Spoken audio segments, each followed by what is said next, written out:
Saints 365 is a passion project to glorify God and honor His saints. This project is based upon the book, The Lives of the Saints by Father Alban Butler. August 1st, St. Peter's Chains.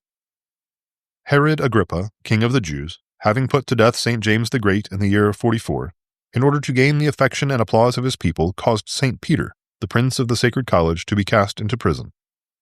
It was his intention to put him publicly to death after Easter. The whole church at Jerusalem put up its prayers to God for the deliverance of the chief pastor of his whole flock, and God favorably heard them. The king took all precautions possible to prevent the escape of his prisoner. St. Peter lay fast asleep, on the very night before the day intended for his execution, when it pleased God to deliver him out of the hands of his enemies. He was guarded by 16 soldiers, 4 of whom always kept sentry in their turns, 2 in the same dungeon with him, and 2 at the gate. He was fastened to the ground by 2 chains and slept between the 2 soldiers. In the middle of the night, a bright light shone in the prison, and an angel appeared near him, and striking him on the side, awakened him out of a deep sleep, and bade him instantly arise, gird his coat about him, put on his sandals and his cloak, and follow him. The apostle did so, for the chains had dropped off from his hands.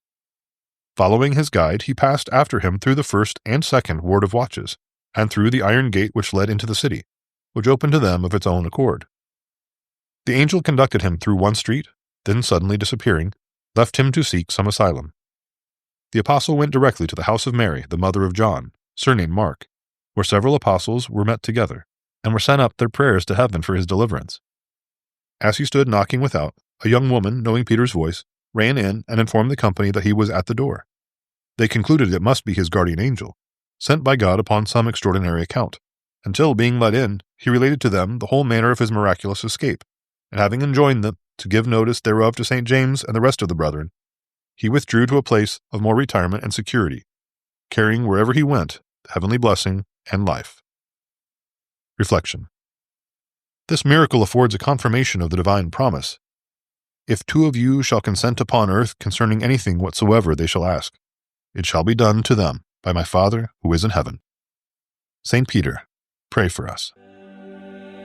Saints 365 is narrated by Rob Roller, edited by Josh Bach, and produced by Our Local Parish Productions. Funding for this project is made possible by Catholic businesses. Please go to the business directory at ourlocalparish.com to support these generous businesses. Thank you for listening. God bless.